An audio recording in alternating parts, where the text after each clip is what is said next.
본 방송에서 제공하는 투자 정보는 투자 판단에 대한 조언입니다. 방송에서 제공하는 주식의 가치, 가격 상승 및 가격 하락에 대해서는 방송사에서 보장하지 않습니다.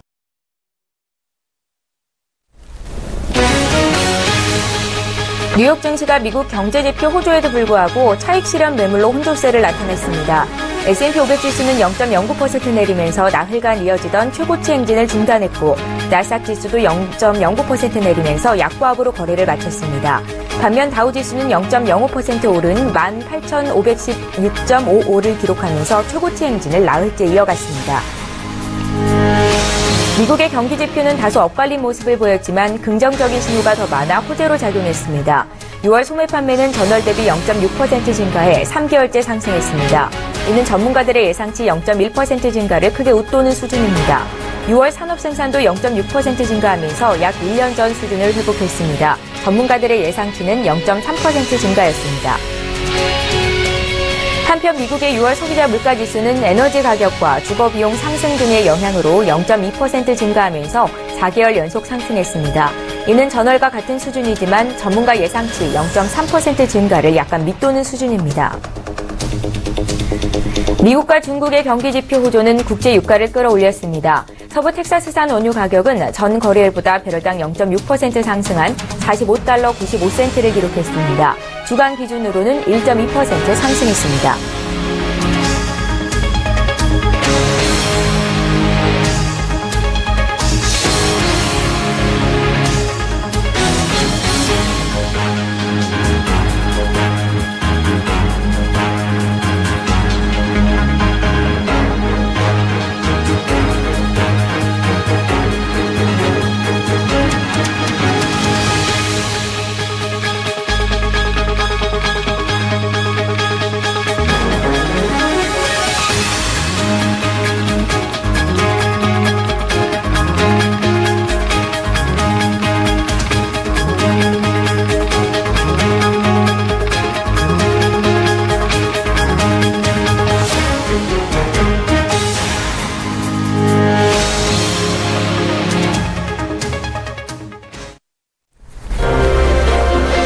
안녕하십니까. 출발 증시와이드 1부 진행의 최은정입니다.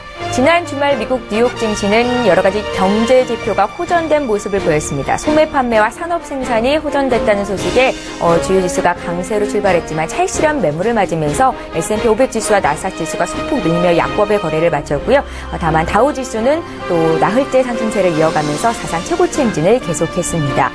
그간 너무 많이 올랐던 데 따른 차익 실현 매물이 출회됐다라고 보시면 될 것 같은데요. 지난주 금요일에 국내 증시는 코스피가 5거래일째 연속 상승세를 이어갔었죠. 이제 2017포인트로 거래를 마쳤었는데요. 외국인들의 순매수세가 연이어 이어지고 있습니다. 7거래일 연속 순매수가 이어지고 있는 가운데 이번 주 주요 기업들의 2분기 실적 발표가 이어질 텐데 지수가 상승세를 이어갈 수 있을지에 관심이 모아지고 있습니다. 오늘도 역시 증시 전망해보고 전략까지 함께 짜보겠습니다. 자, 오늘 한 주를 시작하는 월요일이죠. 출발 증시와이드 1부 지금부터 본격적으로 출발합니다.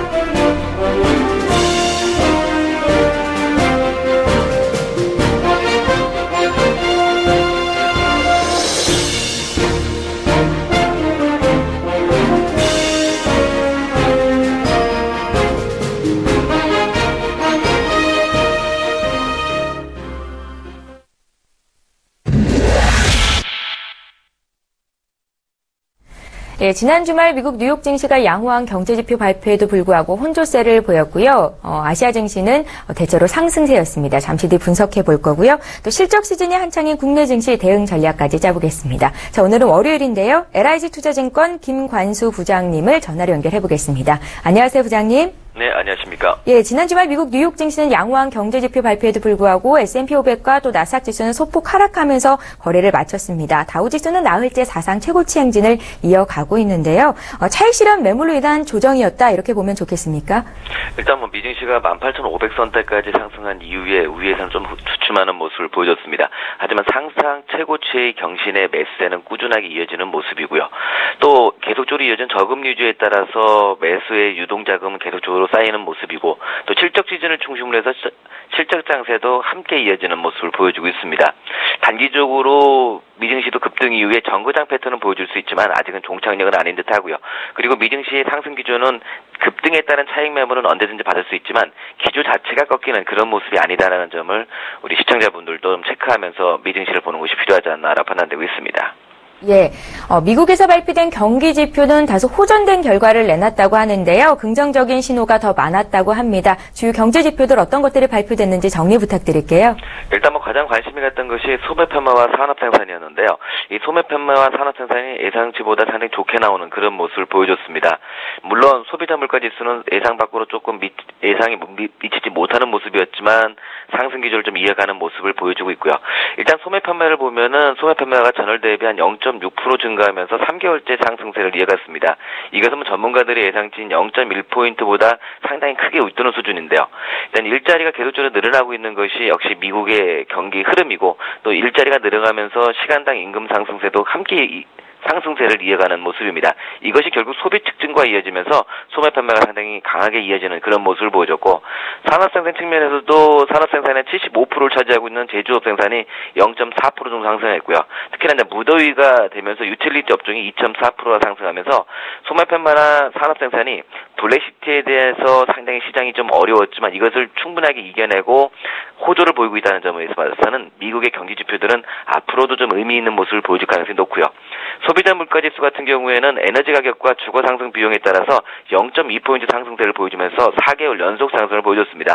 하지만 전월 같은 수준이지만 전문가들 예상치가 0.3% 증가할 것이다라고 예상했는데 이것이 0.2%가 되면서 예상치보다는 전체적으로 좀 낮게 나오는 모습을 보여줬지만 지표 전체적으로는 여전히 상승 기조의 모습을 이어가는 그런 모습을 보여주고 있는 것이 미국의 전체적인 경기 흐름의 모습이 아닌가라 판단되고 있습니다. 예, 말씀하신 것처럼 미국에서 발표되는 경기 지표는 대체로 호전된 모습을 보이고 있는데요. 하반기에도 전반적인 성장세를 지속할 것이라고 보시는지요? 일단 미증시는 당장의 단기 조정에 대한 부분들은 없습니다. 그리고 경기 전체적인 흐름도 여전히 꾸준한 상승세에 대한 기대감이 높은데요. 그 첫 번째 원인이 역시 브렉시트 이후에 올해 금리 인상에 대한 부분들이 가장 주춤하는 그런 모습을 보여주고 있습니다. 특히나 올해까지 어디에서는 어느 전문가들은 올해는 금리 인상이 되지 않을 것이다라는 예측까지 나오고 있습니다. 올해 초만 해도 4번의 금리 인상이 이어질 것이다라는 예측이 나왔지만 결국 금리 인상 한 번 이후에 올해는 금리 인상이 이어지지 않을 것이다라는 이런 부분이 나오면서 결국에는 시장에는 풍부한 유동성에 대한 부분들이 이어지고 있고요. 또 어닝 시즌을 맞이해서 기업들의 어닝 서프라이즈도 계속 나오는 그런 모습을 보여주고 있기 때문에 미국 경제의 전체적인 흐름은 여전히 상승세를 이어주고 있고 이것이 주가에 그대로 반영되는 그런 모습을 보여주고 있는 것이 아닌가라고 판단되고 있습니다. 네, 알겠습니다. 자, 이제 아시아 쪽으로 시선을 좀 옮겨보겠습니다. 지난 주말에 아시아 증시는 대체로 오름세를 보였는데요. 일본 증시가 5거래일째 상승한 반면에 중국 증시가 다소 좀 뜨뜻미지근한 반응을 보였던 것 같습니다. GDP 호재에도 불구하고 미지근한 모습이었는데 왜 이 같은 결과가 나온 건지 분석 좀 부탁드릴게요. 일단 일본 같은 경우는 오늘 좀 체크할 것이 바다의 날로 휴장이니까 그거는 참고 좀 하시기 바라고요. 일본 증시 같은 경우는 블랙시트를 따라서 안전자산 손으로 해서 엔화 강세가 이어졌습니다. 이것이 일본 증시의 급락의 모습을 보여줬고 이 급락이 결국에는 다시 블랙시트가 안정화되면서 엔화 가치가 다시 약세를 보이면서 상승세를 보여줬습니다. 결국 일본 증시 같은 경우는 단기적으로 블랙시트 이전의 부분들로 회복하는 과정에서 단기적인 급등을 준 것이고 또 중국 같은 경우는 블랙시트가 이어졌을 때도 주가가 크게 밀리지 않는 그런 모습을 보여줬지만 전체적으로 강한 반등 결국에는 미증시라든지 일본 증시, 유럽 증시에 비해서 상대적으로 탄력은 둔화되는 그런 모습을 보여주고 있습니다. 결국 이것은 블랙시트에 대한 부분들이 시장에서 어느 정도 해소되느냐에 차이에 따라서 주가의 급등락이 좀 좌우되는 모습인 것 같고요. 전체적으로 보면 일본 증시도 그렇고 중국 증시도 그렇고 전체적인 모습은 좀 의미 있는 모습을 보여주고 있습니다. 중국 증시가 좀 상대적으로 약한 모습을 보여주고 있다 하더라도 결국 기간 조정 이후에 상승 기조의 모습을 보여줄 수 있는 패턴을 가지고 있고요. 또 중국도 추가 부양에 대한 기대감이 계속적으로 나오고 있는 그런 모습을 보여주고 있습니다. 일본 증시는 일단 단기적으로 급락 이후에 블랙시트 이전의 수준을 회복해 주었고요. 이 부분들이 결국엔 단기적으로 나타나기 때문에 강세 패턴을 보여준 것이 아닌가라 판단되고 있습니다. 예, 중국은 수출이 석 달째 감소하면서 경기에 대한 불안감이 커졌었는데요. 지난 주말에 2분기 GDP 성장률이 6.7%를 기록하면서 시장의 컨센서스를 상회했었습니다. 중국에서는 추가 경기 부양책이 있을 것이다 이렇게 보고 계신 거죠? 일단은 중국 같은 경우에는 아시다시피 전체적인 시장이 좀 안정돼가는 모습을 보여주고 있습니다. 단기적으로 시장 안팎에서 이어지는 구조조정. 지금 중국도 가장 문제가 중국의 기업 부채라든지 공기업 부채 이런 부분들이 상당히 시장에서 이슈가 된 적도 있었고요. 또한 투자 침체가 계속적으로 이어지면서 아직까지는 투자가 활발하게 이어지는 모습을 보여주지는 않고 있습니다. 여기에 남중국해 문제도 결국 미국과의 통상마찰을 가져올 수 있지 않느냐 이런 부분을 보여주고 있는데 그래도 일단 중국이 2분기 GDP가 6.7% 예상치보다 상회하는 모습을 보여줬습니다. 이것은 역시 3차 산업의 전체적인 흐름이 상당히 좋아지는 모습을 보여준 것이 아닌가 판단되고 있습니다. 1, 2차 산업 같은 경우에는 예상을 좀 못 미치는 모습을 보였지만 3차 산업 같은 경우가 전년 동기비 7.5%나 증가하는 모습을 보여줬고요. 이것이 결국에는 중국의 경제 성장률을 좀 더 끌어올릴 수 있는 부분이 있고 또 앞으로도 결국에는 이 3차 산업에 대한 영향을 좀 더 집중할 수 있는 모습을 보여줄 수 있기 때문에 결국에는 어느 정도의 하방 경직성은 나와준 그런 모습이 아닌가라고 판단되고 있다라고 판단되고 있습니다. 예, 중국 경제는 그러면 이제 하반기에도 조금 나아진 개선된 결과를 나타낼 수 있을까요? 일단 어느 정도의 하방 경직성은 갖춰놓고 있고요. 또한 중국에서도 가장 문제가 되는 것이 일단 기업들의 투자가 좀 활발화되지 않는 그런 모습을 보여주는 것이 참 문제인데 결국에는 이 기업들의 투자 부진이 결국에는 아직까지는 시장에 강하게 나타나지는 활발화되지는 않는 모습입니다. 하지만 중국 정부에서 이어지는 강력한 추가 부양의 의지가 있고 또 구조조정 마무리가 이제 어느 정도 되고 나면은 이 구조조정 마무리에 따른 전체적인 시장 컨센서스가 좀 좋아지고 또 추가 부양에 대한 의지도 상당히 보여주고 있는 만큼 결국엔 추가적인 가능성이 있지 않겠는가라고 판단되고 있습니다. 예, 알겠습니다. 자, 이제 계속해서 국내 증시를 보겠습니다. 삼성전자가 52주 신고가를 또 장중에 냈습니다. 이제 150만 원 고지를 재탈환했다라고 봐도 좋을 것 같은데요. 삼성전자 이 같은 파죽지세의 주가 흐름 어디까지 갈 것으로 예상하시는지요? 일단 지금 현 시점에서 삼성전자가 현 장세에서 초 이슈 종목이 되는 것은 사실입니다. 이 앞전에는 바이오라든지 종목별 테마가 움직였는데 이제 삼성전자가 움직이면서 지수가 움직이는 그런 모습을 보여주고 있고요. 또 이 삼성전자가 결국 외국인 매수세도 끌어들이는 모습을 보여주고 있고 지수가 2017까지 올라가는데 첫 번째 공신이 일단 삼성전자가 아니었나 판단되고 있습니다. 삼성전자가 단기적으로는 최고점대 근처하면서 결국엔 더 갈 수 있느냐 아니면 여기서 매물에 맡길 것이냐는 이런 관측도 나오고 있는데 일단 삼성전자가 상격보다 S7에 대한 매출이 상당히 좋아지면서 실적을 견인했고요. 이것이 어닝 서프라이즈로 나타나주는 모습을 보여주었습니다. 그리고 시장의 자금들은 계속적으로 유입되는 모습을 보여주고 있기 때문에 삼성전자 같은 경우는 결국 추가적으로 고점 돌파에 대한 가능성이 상당히 높지 않나라고 판단되고 있습니다. 그래서 삼성전자 같은 경우는 만약에 보유하고 계신 분들이라면 조금 더 매수를 해주셔도 괜찮을 것 같고요. 만약에 삼성전자를 매매하지 않는 분이라 하더라도 결국 삼성전자가 상승해서 고점을 돌파해야 종합주가지수가 상승세를 이어나가고 있기 때문에 삼성전자의 전체적인 시장 흐름을 좀 지켜보는 것이 필요하지 않나라고 판단되고 있습니다. 예, 삼성전자가 외국인들의 매수를 끌어들이고 있다라고 분석을 하시면서 삼성전자 주가를 들고 계신 분들은 소폭 매수해보는 것도 가능하겠다라고 코멘트를 주셨습니다. 자, 지금 2분기 실적 시즌이 한창인데요. 업종별 흐름 분석 좀 부탁드리고요. 또 접근 가능한 섹터가 있다면 어떤 섹터가 있는지도 언급 부탁드릴게요. 일단 우리 시청자분들이 좀 생각하실 게 뭐가 있냐면은 이제까지 벌써 박스권 장세가 6년에 걸쳐 이어졌습니다. 6년에 걸친 박스권 장세가 시장을 상당히 좀 어렵게 만들고 결국 개별성 종목군의 단기 매매 중심으로 매매 스타일이 바뀌신 분들이 많으실 것 같아요. 하지만 이제는 결국 삼성전자가 고점을 돌파하고 다우지수가 결국에 사상 최고치를 돌파하는 시점에서는 결국 개별성 종목 중심으로의 매매보다는 결국 전기전자 업종을 중심으로 한 업종이라든지 지금 철강 업종들도 전체적인 매수가 이어지는 모습을 보여주고 있습니다. 그리고 시장에서 보면은 IT 관련 업종을 중심해서 또 대형성 종목군을 중심해서 코스닥 시장에서 이어지는 종목별 장세가 아니라 지수 중심으로 이어지는 장세가 이어지고 있기 때문에 이제까지 개별성 종목 단기 매매도 좋지만은 결국에는 지수가 움직인다면 지수 전체적으로 움직일 수 있는 종목군단들의 포커스를 맞추는 것이 또 필요하지 않나라 판단되고 있습니다. 그래서 오늘은 좀 관심을 가져볼 만한 섹터들 중에서는 증권주를 좀 지켜볼 필요가 있지 않나 판단되고 있습니다. 물론 증권주 하면은 장기간에 걸쳐 주가도 하락했고요.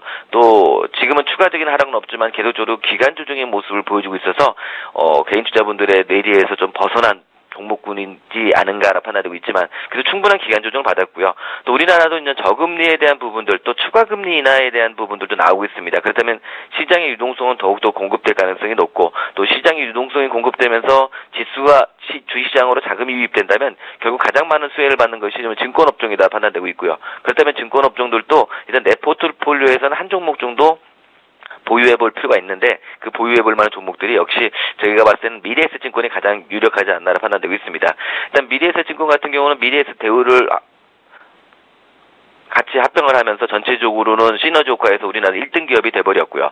시가총 전체지 자산 규모에서 1등 기업이 돼버렸고 또 종목 자체적으로 본다 하더라도 실적은 꾸준하게 이어지면서 종목별로 기술적인 패턴을 본다면 기간 조정이 상당히 길었습니다. 그렇다면 기간 조정이 길었다는 것은 주가가 더 이상 빠지지 않고 하락하면 받치는 세력들이 상당히 많았다는 거죠. 그렇다면 미래에셋증권 같은 경우도 현 시점에서는 한 24,000원대에서는 매수 전략이 좀 가능하다 판단되고 있고요.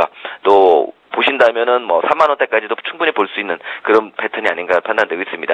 물론 손절을 하신다면은 직전 저점대에 있는 22,000원대를 깨지 않으면은 일단 손절할 필요는 없지만은 그 시장이라는 건 상당히 유동적이기 때문에 손절을 22,000원 잡고 일단은 미래에셋증권 같은 경우는 눌림목시마다 매수 전략 도전이 가능한 그런 패턴이 아닌가로 판단되고 있습니다. 예, 김관수 부장께서는 이번 주에 증권주를 보자 하시면서 그 탑픽 종목으로 미래에셋증권을 꼽아주셨습니다. 24,000원대 매수 가능하겠다 의견도 주셨네요. 자, 여러 증권사들의 리포트를 보니까 이번 주 코스피 예상 밴드를 조금은 상향 조정하고 있는 것 같습니다. 이번 주 코스피는 계속해서 오름세를 이어갈 수 있을까요? 일단 2030선의 직전 고점대 돌파가 가장 첫 번째 관건이 되겠지만 결국에는 외국인 투자들의 매수세라든지 그리고 전체적인 시장 분위기에서 이어지는 자금의 동향을 본다면은 역시 충분히 부분만큼은 돌파가 되지 않겠나라 판단되고 있습니다. 특히 다우지수가 사상 최고치를 경신하고 있기 때문에 결국 이 다우지수의 사상치 최고치 경신이 매수세를 충분히 불러일으킬 수 있는 모티브도 충분히 될 수 있고요. 삼성전자 같은 대형성 종목군을 중심으로 해서 매수세가 유입된다는 것은 상당히 고무적이지 않나라 판단되고 있습니다. 물론 몇몇 섹터들이 움직이면서 지수를 이끌어주는 것이 아니라 이번에는 삼성전자 중심으로 대형성 종목군들이 시장을 이끌어주는 그런 모습이다라고 판단되고 있습니다. 물론 6년간에 걸친 박스권 장세가 쉽게 돌파되긴 좀 어렵습니다. 왜냐면 이 앞전에서도 매물 부담이 상당히 많이 있기 때문에 전체적으로는 위로 올라갈 때마다 매물도 나오겠지만 그래도 브렉시트에 대한 부담감도 이제는 거의 시장이 사라졌고 또 저금리에 대한 부분들 또 전 세계적으로 이어지고 있는 부양책에 대한 부분들 경기 활성화에 대한 부분들이 시장에 나타나고 있기 때문에 결국 주가는 좀 더 상향의 모습을 보여줄 가능성이 높고 결국 우리 증시도 2030선대를 돌파한다면 이번 주에는 2070선대까지도 일단 상승할 수 있는 충분한 여력이 있지 않나라 판단되고 있습니다. 예. 자, 금주도 기대가 됩니다. 이번 주에 증시에 영향을 미칠 만한 글로벌 이벤트가 있다면 어떤 것들이 있겠습니까? 미국 시장에서는 우리가 19일에 발표되는 6월 주택자금과 주택허가를 좀 지켜볼 필요가 있겠고요. 또 유럽 증시에서는 22일 발표되는 7월의 제조업과 서비스업 지수를 체크를 해볼 필요가 있습니다. 결국 주택자금과 주택허가는 앞으로 경기에 대한 선행지표적인 역할을 많이 보여주고 있고 또 서비스업이라든지 제조업 지수가 유럽 증시의 상승세를 보여준다면 여전히 글로벌 증시에 대한 기대감도 상당히 높기 때문에 이 두 개의 지표를 좀 관심 있게 체크하는 것이 필요하지 않나라고 판단되고 있습니다. 예, 자세한 증시 분석 들어봤는데요. 오늘은 LIG 투자증권 김관수 부장과 함께했습니다. 말씀 잘 들었습니다. 감사합니다.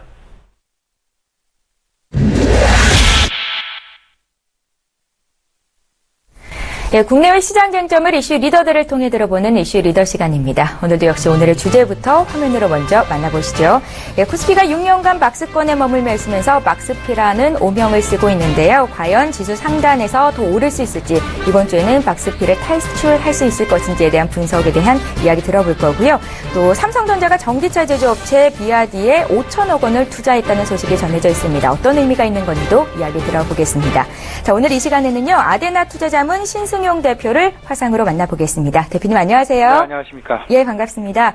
첫 번째 이슈입니다. 코스피가 6년간 박스권에 머물러 있는데요. 지수 상단에서 더 오를 수 있을지 이번 주 기대해 볼 수 있는 건지 분석 부탁드릴게요. 일단 우리 시청자분 다들 상당히 지금 시장 내 초미의 관심사다 이렇게 지금 생각을 하고 있습니다. 6년간 계속 넘어서지 못했었던 2100선, 어찌 보면 2050선이 또 하나의 그 전에 어떤 허들 포인트라고 이제 그 얘기를 할 수 있을 것 같은데요.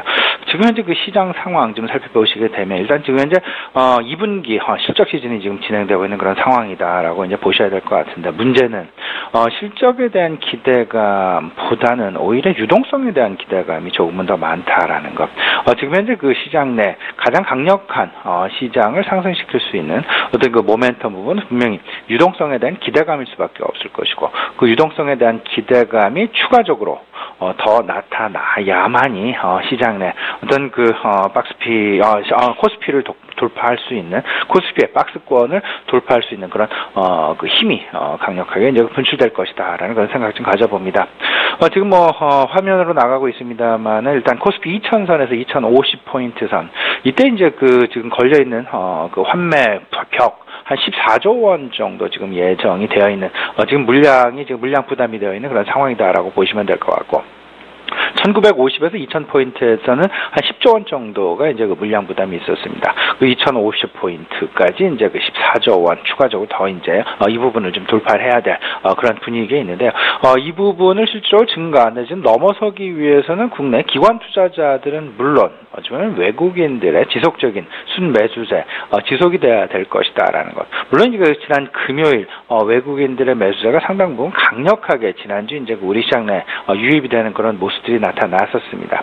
여기에 가장 크게 영향을 줬었던 것이 결국에는 미국 FOMC 회의에서의 어떤 그 금리 지연 금리 인상이 지연될 것이다라는 그런 기대감 그리고 추가적으로 영국은 물론 일본까지도 전반적으로 유동성을 추가적으로 확대 공급할 것이다라는 그런 기대감이 상당 부분 많이 있었기 때문에 실질적으로 우리 증시의 외국인들 글로벌 유동성의 유입이 상당 부분 크게 나타났었다라고 이해하시면 되지 않을까 생각이 됩니다. 여기에는 중요한 포인트가 있죠. 저물가, 저성장, 저금리라는 어떤 그 3저 시대가 지속적으로 상당 기간 장기화될 것이다라는 그런 기대감이 시장 내 자리 잡고 있다라는 그런 부분들. 이 부분은 결국은 유동성이라는 관점으로 시장의 관점을 변화를 시키게 되었고 그 유동성의 관점이 오히려 실적에 대한 관점보다 조금은 더 크게 시장 내에 다가오고 있는 그런 모습이다라고 보셔야 될 것 같습니다. 근데 이제 문제는요, 점차 이제 그 실적과 관련해서 그리고 유동성과 관련해서 유동성과 실적 이 두 가지를 접목시키다 보면 결국 밸류에이션이다. 밸류에이션 쪽에 대한 관심이 커질 수밖에 없을 텐데요. 그것이 결국은 전반적인 시장의 상승에서 선택적인 슬림화, 시장 슬림화 양상으로 이제 그 도로 들어가는, 진입하는 그 어떤 그 힌트 부분이다라고 보셔야 될 것 같습니다. 이전에는 유동성 국면에서는 상당 부분 모든 뭐 대형주들, 중소형주들 할 것 없이 전반적인 시장의 상승이 나타났다라면 그 이제 그 슬림화가 이제 종목별 슬림화가 나타나게 될 것이고 그 종목별 슬림화는 결국은 밸류에이션을 기준으로 해서 나타날 수밖에 없다라는 것. 근데 지금 현재 시장의 상황 좀 잠깐 살펴보게 되면요. 블룸버그 기준이 되겠습니다. 블룸버그 기준으로 봤을 때 우리나라 코스피 평균 PR이 16.9배입니다. 그리고 코스닥 시장의 평균 PR이 71배, 70배가 넘어서 있는 그런 상황이죠. 다우지수를 좀 미국 지수를 좀 살펴보시게 되면요. 다우지수는 17.4배, S&P 500이 20배, 나스닥이 31배 정도입니다. 그러면 여기서 이제 그 생각을 해본다라면 나스닥과 코스닥, 물론 이제 그 다른 시장이긴 합니다. 하지만 나스닥이 31배의 PER을 가진 데 반해서 코스닥이 70배를 코스닥의 어떤 그 PER을 가졌다라는 것. 다소간 밸류에이션 상에서의 부담이 느껴질 수밖에 없을 그런 상황이 상당 기간 진행될 수 있을 것 같고요. 코스닥이나 그다음에 그 코스피 우리 거래소 지수와 다우 지수나 S&P 500 아직 그 거래소 지수 같은 경우에는 상승에 대한 여력, 밸류에이션 기준으로 해서 상승에 대한 여력은 아직까지는 조금 좀 남아있는 그런 상황이다라고 보셔야 될 것 같습니다. 물론 2분기 실적 시즌 그리고 3분기 실적, 4분기 실적 이제 그 1년간 어떤 그 롤링 PER를 가지고 얘기를 해보면서 점차 우리 어떤 그 우리 기업들의 성장 이런 부분들이 조금은 더 감안이 된다라면 밸류에이션 선상에서는 조금은 더 매력적인 그런 수치가 나올 수는 있겠습니다만은 지금 현재의 상황에서 좀 살펴본다라면 박스권 상단을 돌파 내지는 넘어서기에는 주요국들의 어떤 그 주가의 수준 이런 부분들에 비해서 절대 우리나라의 시장이 밸류에이션이 낮은 것이 아니다라는 것. 이 부분을 좀 생각을 하시면서요. 너무 공격적인 상황에서 시장 대응을 하셔서는 조금은 좀 안 되겠다. 오히려 종목별 슬림화 구간으로 진입하는 이런 부분들을 대비하는 것이 좋지 않을까 이런 말씀 좀 드려보고 싶습니다. 예, 알겠습니다. 자, 시장의 또 하나의 이슈가 52주 신고가를 내고 있는 외국인들의 사랑을 한껏 받고 있는 삼성전자가 아닐까 싶은데요. 삼성전자가 전기차 투자에 발벗고 나섰다는 소식입니다. 삼성전자가 세계 1위 전기차 제조업체 비아디에 5천억 원을 투자했다는데 어떤 의미가 있겠습니까? 예, 뭐 다들 아시겠습니다. 삼성전자 최근 이슈들이 많이 있죠. 2분기 기업 실적, 긍정적인 기업 실적 만들어냈었고, 그 다음에 글로벌 유동성 유입에 가장 첨두해서 결국은 외국인 삼성전자를 중심으로 우리나라 시장을 지금 매수를 하고 있다라는 것. 이런 부분들. 그리고 반도체 시황 자체도 점진적으로 지금 IoT, 그 다음에 VR, 가상현실, 인공지능 할 것 없이 이제 낸드 플래시에 대한 수요 점진적으로 이제 개선이 되면서 전반적인 반도체 시황이 3분기, 2분기를 바닥으로 해서 3분기인데 개선의 가능성이 상당히 높을 것이다라는 그런 기대감까지도 지금 삼성전자의 주가에 작용을 하고 있다라는 것. 그리고 이제 더 나아가서는 북미 시장에서 삼성전자의 갤럭시 시리즈가 애플 컴퓨터의 아이폰 시리즈를 아이폰 시리즈에 대비해서 시장 점유율을 아이폰 시리즈를 누르고 1위에 등극했다는 그런 소식들 지난 주말에 들려온 바가 있었습니다. 삼성전자, LG전자도 올해 초였죠. 올해 초 이제 그 자동차에 대한 전장 부품 이 부분에 대한 자동차 부품 업체로의 도약 내지는 앞으로의 향후 발전 계획을 발표한 바가 있었고요. 삼성전자 마찬가지가 되겠습니다. 자동차가 미래에 대한 먹거리일 것이다라는 것. 실질적으로 지금 현재까지 삼성전자 BYD의 전기차는 물론 전체적으로 이제 그 반도체도 공급을 해왔고 센서도 공급을 해왔고 LCD 모니터도 공급을 해왔던 것이 사실이었습니다. 근데 추가적으로 이 부분을 더 확대하기 위해서 실질적인 세계 전기차 판매량 1위 기업인 비아드에 일단 투자를 지분 4% 정도 매입 예정에 있는데 유상증자에 참여를 하면서 5천억 원 추가적인 지분 투자하기로 결정했다라는 거. 어찌 보면 서로 간의 상승을 위한 어떤 투자 방안 이런 것들이 아닐까 생각이 됩니다. 삼성전자 앞으로 조금 더 추가 상승 여력 분명히 있다라는 그런 생각 좀 가져보고요. 삼성전자 일단 긍정적인 그런 관점에서 접근하시면 좋겠다라고 말씀드려봅니다.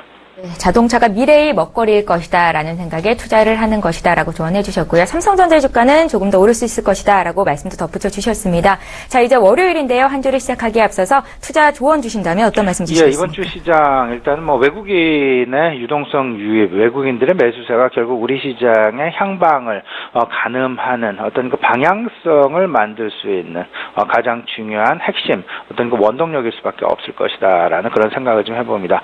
여기에는 당연히 원화의 방향성, 원달러 환율의 방향성이 가장 기초가 될 수밖에 없겠죠. 원달러 환율 1133원까지 하락하는 그런 모습들 나타났었는데 조금 추가적인 원화의 강세가 조금 있어줘야만 어찌 보면 2050포인트를 넘어설 수 있는 어떤 그 박스권을 돌파할 수 있는 그런 원동력을 가져갈 수 있다라는 그런 생각 지금 가져보셔야 될 것 같습니다. 근데 문제는 이 유동성이 가져가는 그 한계에 대해서도 우리가 생각을 해볼 필요가 있어 보인다 말씀을 좀 드려봅니다. 유동성의 한계. 글로벌 유동성이 유입이 안 된다라면 결국은 기관을 포함을 해서 개인 투자자는 물론 전반적으로 어떤 그 환매에 대한 욕구가 조금은 좀 커질 수밖에 없을 것이고 그 환매 구간을 확실하게 소화해내기 위해서는 일단 원달러 환율이 1120원 선까지 좀 내려와 주는 그런 점진적인 어떤 그 원의 강세가 좀 나타나줬으면 하는 그런 생각이 좀 많이 듭니다. 근데 당장은요. 일단 유동성 한계 가능성이 좀 시장 내에 나타나고 있다라는 것. 미국 증시도 마찬가지였고요. 유로존 증시 마찬가지였고 그리고 국제 유가 그리고 국제 금 가격 전반적으로 지금 현재 이제 그 상승 한참 이제 그 긍정적인 방향으로 달려오다가 잠깐 좀 쉬어가는 그런 모습들의 징후가 지금 시장 내에 나타나고 있다라는 것. 조금 좀 모멘텀이 좀 소진되고 유동성 한계 분위기에 지금 현재 봉착되고 있는 것은 아닌가. 추가적인 어떤 그 상승을 위해서 일단은 잠깐 좀 쉬어가는 그런 분위기가 이번 주에 나타날 가능성이 있지 않을까 우리 시청자 여러분께 좀 말씀을 좀 드려보고요. 여기에 가장 중요한 어쩌면 제가 보는 업종들 가장 중요한 업종은 어찌 보면 금융주와 이제 그 배당 관련주, 그 다음에 원자재 관련주가 아닐까 생각이 되는데 특히나 금융주 이 중에서도 증권업종 관련해서는 이제 그 시장 유동성과 관련된 긍정적인 가장 첨단에서 혜택을 받을 수 있다라는 것. 그리고 8월 1일부터는 이제 그 거래 시간이 30분 더 연장이 되죠. 이 부분과 관련해서도 한번 긍정적으로 금융주와 증권주 한번 접근해 보시면 어떨까 싶습니다. 네, 지수가 계속 올라가기 위해서는 유동성이 계속해서 들어와야 한다. 또 원달러 환율의 방향성을 체크해보자라고 말씀해 주셨습니다. 이번 주는 쉬어가는 분위기가 나타날 수 있다라고 조언 주셨는데요. 매주 한 주를 열어주시는 분입니다. 오늘은 아데나 투자자문 신승용 대표와 함께했습니다. 잘 들었습니다. 감사합니다.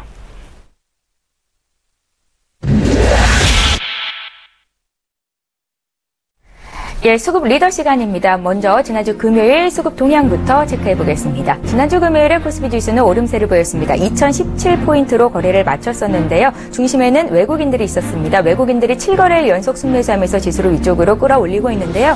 외국인이 4,909억 원 매수 우위를 기록했고요. 반면 개인과 기관은 각각 1,882억 원, 3,066억 원 순매도했습니다. 이어서 코스닥 쪽 투자 주체별 매매 동향 살펴보겠습니다. 코스닥 지수는 지난주 금요일에 소폭 하락으로 거래를 마쳤습니다. 0.44% 내린 700.28로 거래를 마쳤었죠. 개인만이 892억 원 사면서 지수를 위쪽으로 끌어올리려는 움직임을 보였고요. 반면 기관과 외국인이 각각 549억 원, 84억 원 매도 우위를 기록했습니다. 예, 자 이어서 금요일 기준으로 거래소 내에서 외국인과 기관이 어떤 종목들을 사고 팔았는지 보겠습니다. 외국인들이 삼성전자를 가장 많이 담았습니다. 장중에 152만 원까지 올라가면서 52주 신고가를 경신하기도 했었는데요. 삼성전자, 고려아연, SK하이닉스, 한국전력 순으로 순매수한 것으로 집계가 됐고요. 기관 투자자들은 현대중공업, 신한지주, LG이노텍, 삼성전기 순으로 사 담은 것으로 분석이 됐습니다. 자, 이어서 코스닥 쪽 살펴봅니다. 코스닥 쪽에서는 역시나 시가총액 1위 기업인 셀트리온을 외국인들이 가장 많이 사들였습니다. 이어서 서현전자, 카카오, 동진세미켄, 리더스 코스메틱 순으로 사들인 것으로 분석이 되고 있고요. 기관 투자자들은 서울반도체, 동아엘텍, 역시 셀트리온, 파트론, 에코프로 순으로 사들인 것으로 집계가 됐습니다. 예, 수급 특징주 보겠습니다. 오늘은 IBK 투자증권 박성환 차장님을 전화로 연결해 볼게요. 차장님 안녕하세요. 네, 안녕하십니까? 예, 지난주 금요일자 수급 특징주를 보고 있는데요. 코스피 쪽부터 살펴주십시오. 네, 최근 거래소의 주가 수준을 이끄는 부분은 역시 IT 섹터입니다. 삼성전기가 눈에 들어오는데요. 기관과 외국인이 3영업일 연속 쌍끌이 순매수입니다. 2분기 실적 컨센서스는 전반적으로 시장의 예상치를 대폭 하회할 것으로 전망되고 있습니다. 전체적으로 삼성전기 실적 부진의 주 원인은 구조조정에 따른 200억 원대 일회성 비용이 발생했기 때문인데 전분기 대비하면서 전 사업부의 실적 또한 저조할 것으로 추정되기 때문에 그리고 환율도 달러화 대비 원화 강세에 따른 원달러 환율의 변동도 부정적 요인으로 작용했습니다. 다만 3분기부터는 본격적인 실적 회복 기대가 되고 있는데요. 복수의 중화권 스마트폰 세트 메이커에 공급되는 듀얼 카메라 모듈과 갤럭시 노트 7 출시 효과가 3분기에 반영될 것으로 봅니다. 상세한 스펙이 공개되기 전이지만 듀얼 카메라 모듈의 판매 단가가 기존 고화소 카메라 모듈 대비 크게 상승할 것으로 추정되고 있고요. 기판은 베트남 공장 이전이 마무리 단계에 접어들면서 손실폭의 일부 축소가 있을 것으로 예상되고 있고 또한 MLCC는 스마트폰 업체들의 신제품 출시에 따른 하이엔드 제품의 비중 확대로 수익성 회복이 가능할 것으로 기대되고 있습니다.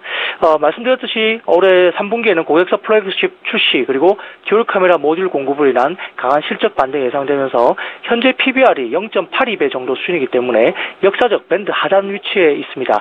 추가적인 주가 하락은 제한적일 것으로 판단되기 때문에 지금 자리에서는 상당히 긍정적인 접근 가능하겠습니다.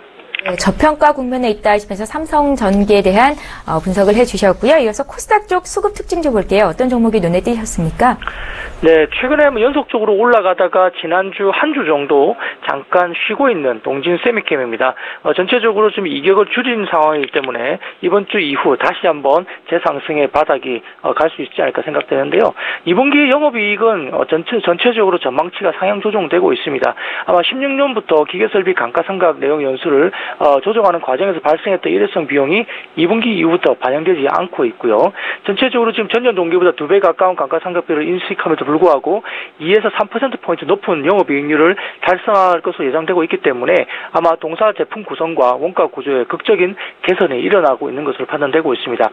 투자 포인트는 첫 번째 3D 낸드로 오면서 사용량이 증가하는 감광재와 그리고 두 번째 글로벌 LCD 중심축으로 부각할 중국의 공정재료 시장을 선점할 자각력이 돋보이고요. 세 번째로 삼성 디스플레이와 LG 디스플레이의 아몰레드 생산 확대에 따른 공정 케미칼의 전반적인 사용량 증가입니다. 전체적으로 높은 기술력과 안정적인 생산 기반 그리고 고객사와의 두터운 협력 관계를 기반으로 향후 다가올 신기술 변화 추세 속에 지속 가능한 외형 성장, 수익성 개선 모두 가능할 것으로 보고 있습니다. 현재 시가총액이 5천억 수준입니다. PR이 10배 언저리 수준인데요. 전체적으로 ROE 수익성 27% 그리고 1,400원에 달하는 EBITDA가 보여주는 현금 창출 능력을 충분히 주가에 반영을 하지 못했다고 봅니다. 투자에 대한 수확을 시작하는 올해부터 전체적으로 이에 걸맞는 평가를 받아야 된다고 생각하고 있기 때문에 최근에 기관과 외국인의 매수세는 이에 검증되는 수급을 하겠습니다. 현 시점 여전히 매수 전략이 여전히 유효하다 보겠습니다. 예, 잘 알겠습니다. 코스닥 수급 특징주 동진 세미캠까지 분석해봤습니다. IBK 투자증권 박성환 차장과 함께했습니다. 차장님 고맙습니다.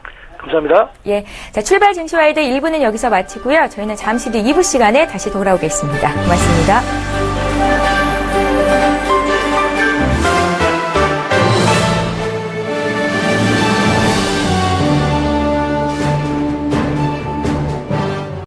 본 방송에서 제공하는 투자 정보는 투자 판단에 대한 조언입니다. 방송에서 제공하는 주식의 가치, 가격 상승 및 가격 하락에 대해서는 방송사에서 보장하지 않습니다.